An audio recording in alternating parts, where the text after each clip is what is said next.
Hello, good evening, everyone. It's 1 o'clock, 1 a.m. in India right now, which is not exactly the evening. I might say perhaps a night or good morning to everyone. Anyway, my name is Mugdha. I am from India and I work with Travel in India, which is a partner company of Naturetrek to handle the ground logistics in India. So I also lead tours for Naturetrek sometimes, and it's been almost a year that I am associated with Naturetrek. Today I am here to talk about one of the most charismatic wildcats in the world. I would say it's the tigers. And before we get to the tigers, let me just get through you one of the fact sheets about India.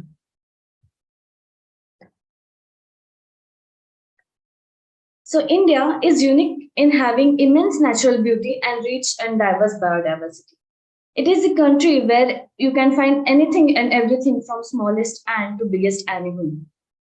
It is the only country in the world where the tigers and lions both are found, and about 75% of world's tiger population is found only in India. Not about tigers, but also the snow leopard has the highest density in India. So in the map, which is here, you can see the solid part, which is called as Madhya Pradesh. There is a state in India called Madhya Pradesh, which directly translates into the central province of India. This is the Madhya Pradesh, which has the maximum forest cover as well as highest number of protected areas. It has got 3 biosphere reserves, 6 tiger reserves, 9 national parks, and about 25 wildlife sanctuaries, which makes this area very special for wildlife enthusiasts. Talking about wildlife enthusiasts, why does Naturetrek promote India's Central Park as a preferred wildlife destination? Mainly because first, it has got excellent wildlife sighting, and secondly, it has got improved network of roads and the connectivity with the international airport. So people can spend more time in jungles rather than going or transferring from one place to another place.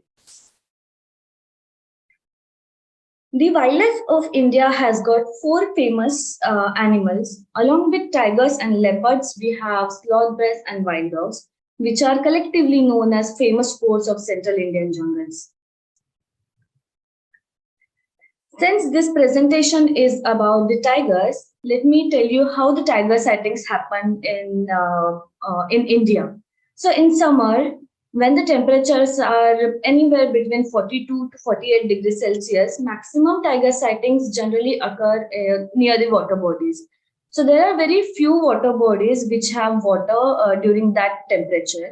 And tiger being a hot-bodied animal, they tend to stay inside this water body, either drinking the water or just cooling themselves in a pool or anywhere nearby in the bamboo thickets where they can just sleep in a comparatively cooler environment than any other place. So these are general summer sightings that we have.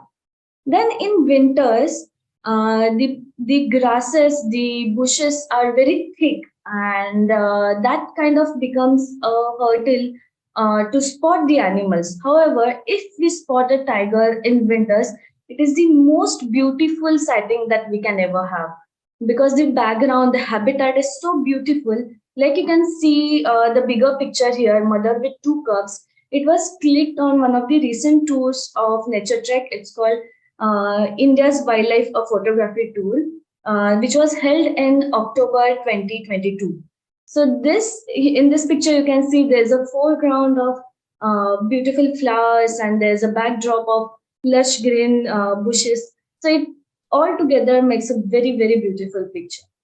So I always say in the winters the pictures are much better than how we get in summers. However, the tigers are tigers. Anytime you see the tigers, it's going to be that exciting for everyone. And then there's something called head-on tigers. This is something that everybody wants to witness. It is when the tiger starts walking towards the gypsy, and you have to take your gypsy back. You have to reverse the gypsy, and this is really exciting because you make a room for tigers to walk towards you. And sometimes it's alone. It emerges out of the thicket. Sometimes it's already on the road. Sometimes it's there with the family, which is very exciting. And then we have these lazy tigers. Tigers are very lazy animals. They tend to sleep for about 16 to 17 hours a day. So generally in the afternoon safaris, when we are in the jungles, we get to see this sort of tiger sighting. So they are either on the road or somewhere inside the bamboo forest, or near the water body. They are just laying down, yawning, grooming themselves. So that is a different sort of sightings that we have in Indian jungles.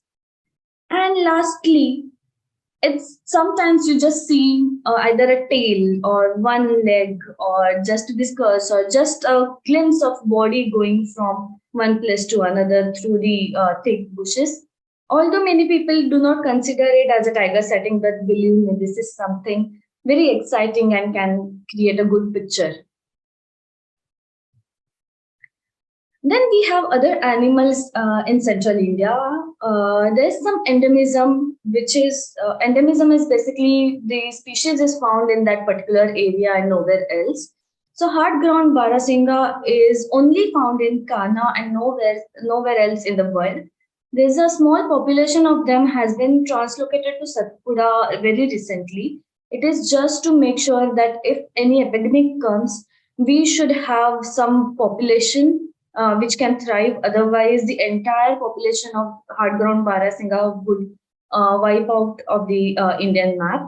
And then we have Indian giant squirrel, which is not exactly endemic to Satpura, but if we consider the central Indian parks, the tiger reserves and national parks that we have in Madhya Pradesh, then Satpura is the only place where we can find this Indian giant squirrel. These are known as Nani, and they are the mascots of Satpura Tiger Reserve. Then we have some of the common mammals which are found in that particular area. We have Northern Plains langur or Hanuman langurs.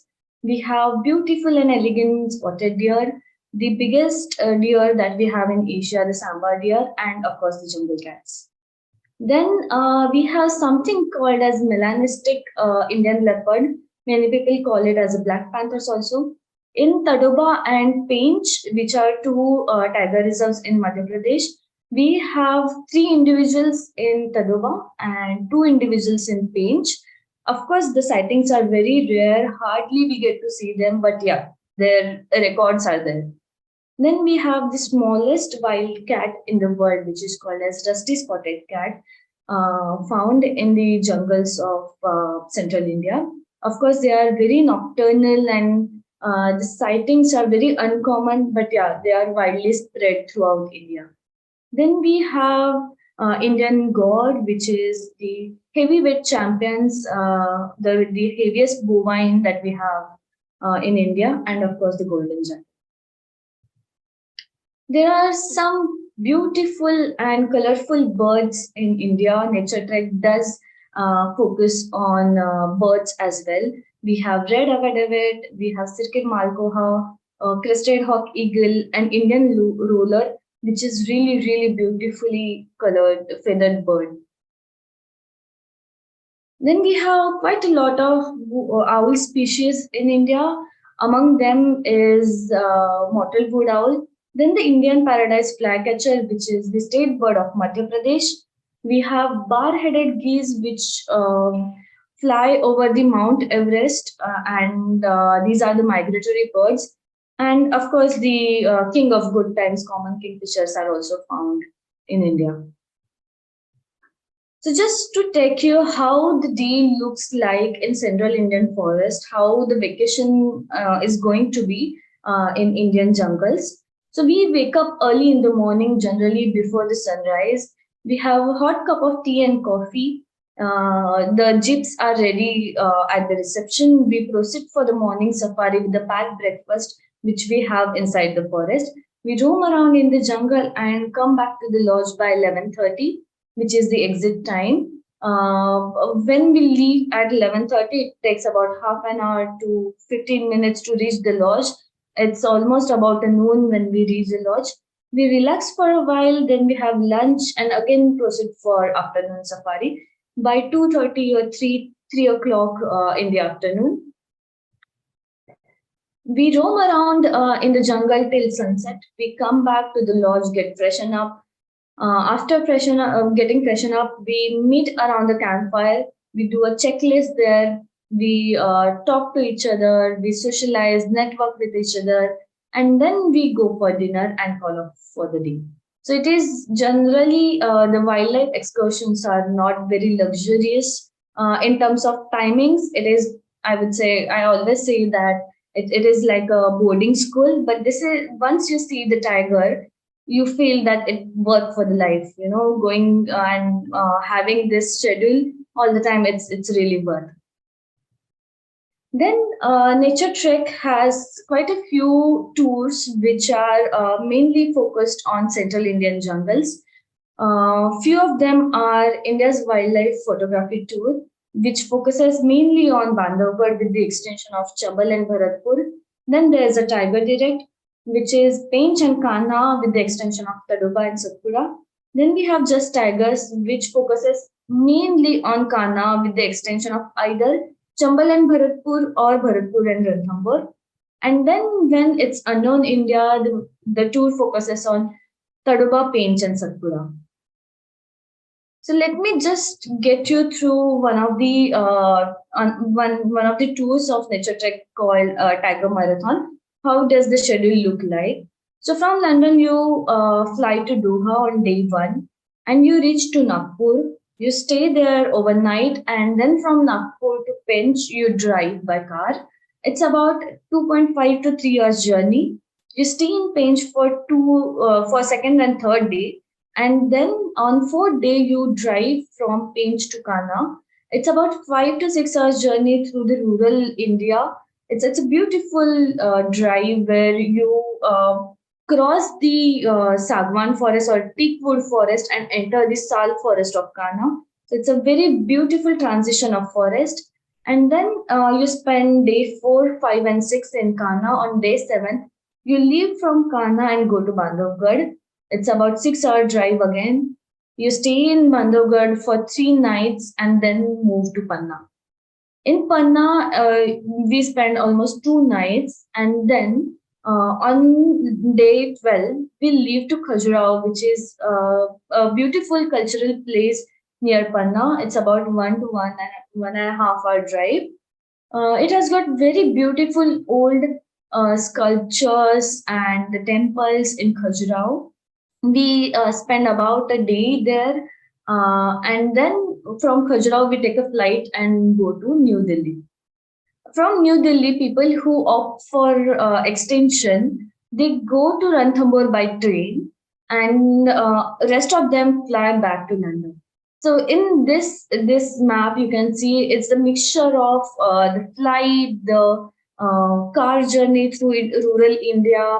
Again, you have the train experience.